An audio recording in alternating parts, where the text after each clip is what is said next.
tuturor și bine v-am regăsit la un nou episod de pe acest canal. Astăzi o să intrăm în Derea. Vreau să zic de pe acum că acesta este un mic pamflet, așa că tratați-l ca atare. Nu uitați de like și subscribe și vizionare plăcută. Mă duc și eu în Derea. Oh, uite-l pe Andrei.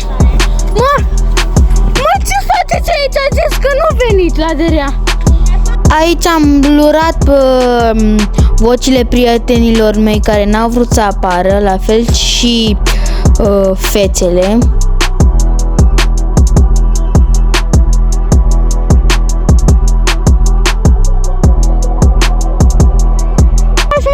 Ce faci, mă, acolo, Andrei? Vino și tu.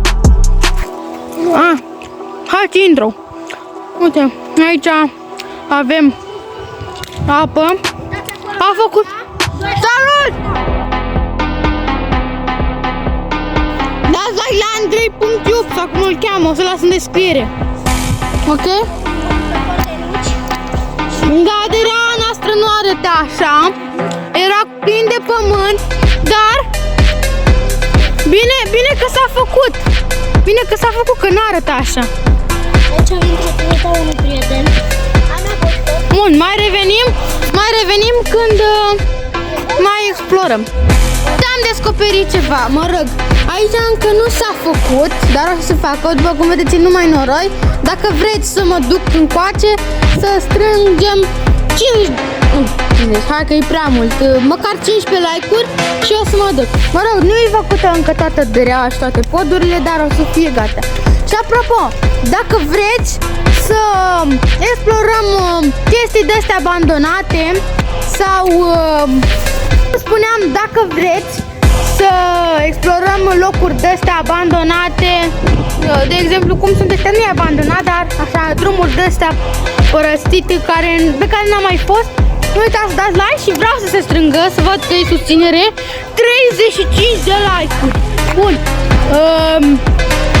eu mai revin cu lucruri interesante. Urcăm puțin sus să vă arăt ceva. Nu că vreau să ies și să închid videoclipul, dar da, vreau să vă arăt cum arată. Cum vedeți, e un drum așa. Și uitați cum e pe aici. Nu cred că am tupeu să mă duc pe asta. Hai, salut! Așa arată încolo. Și să vă arăt cum arată din coace. Cam așa arată de pe pod. Și pe partea asta poate-i convic pe băieți să mergem și aici să explorăm. Deci pe fratele meu acolo vine și el.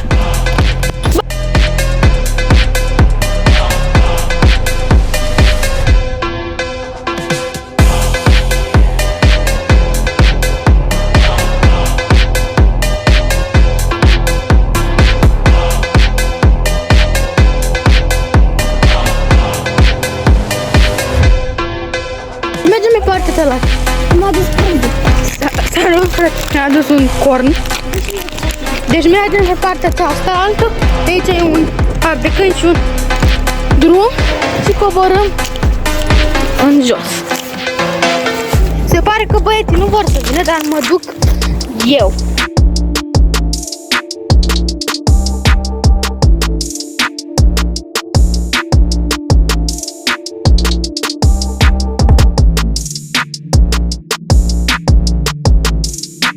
Dar până acolo, aici e mai multă apă decât în partea cealaltă și de aceea sunt cam multe gunoaie pe aici. Și mă pun aici jos. Armei priveliștea, ce priveliște, că nu prea e priveliște și mănânc croissant milk.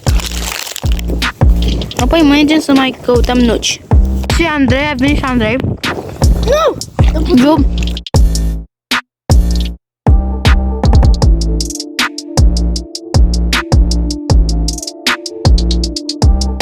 avem și pil.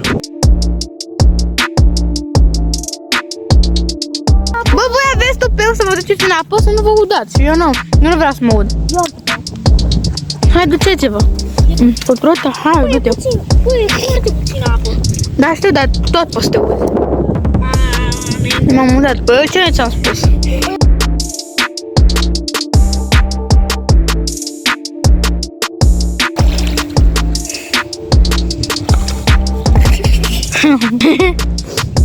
E foarte puțin uscat aici. Oia. Să nu scapi în apă, că na, până la urmă nu vreau să scap în apă. Tu unde te duci, mă? Tu ieși? Ah, ok, bine. Vine coboară înapoi, nu știu de ce a urcat, dar pe partea aia la altă. Bă, eu să mă duc și eu să cobor. Eu o să urc sus și cobor pe partea cealaltă unde e uscat. Nu vreau să mă ud. Cobor la faraon, da, mă? Am bate vântul, dar nu contează dacă urc sfâșnit. Cobor pe partea asta la altă. E uscat. Bă, mie frică să urc. Da, păi să cobor. Hai că pe aici e cam mai abrupt. Hai, ca să închid filmarea un pic. Și coborâm aici. Coborâm. Încet nu ne uităm în spate, că putem să ne împiedicăm.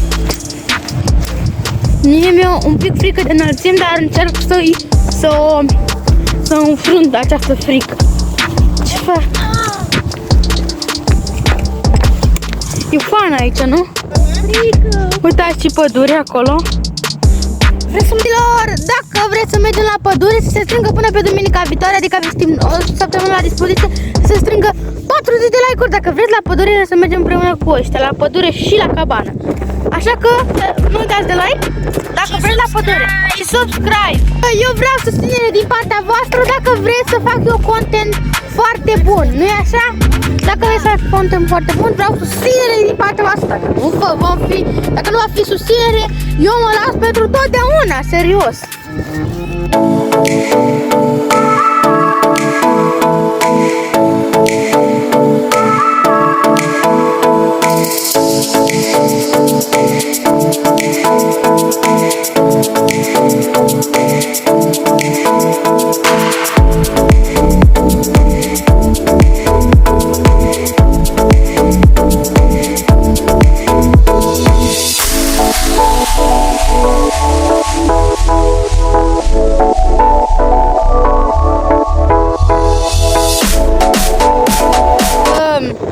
Dacă v-a plăcut, dați like și subscribe. Eu am fost Andrei de Capa și ne vedem în videoclipul următor.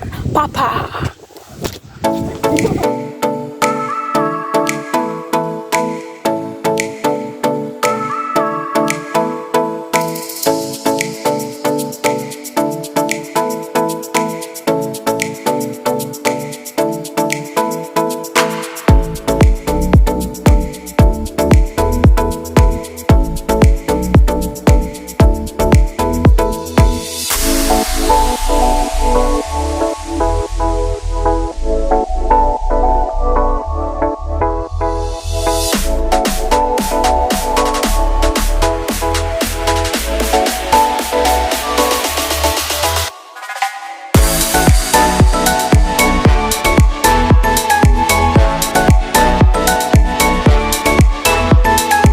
Înainte de a închide acest videoclip, vreau să vă spun că în acest videoclip am avut și un sponsor numit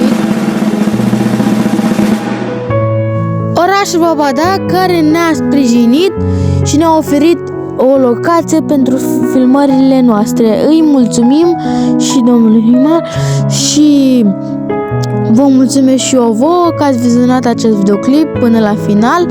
Cel care a ajuns la final este un copil foarte tare care merită să dea like și subscribe.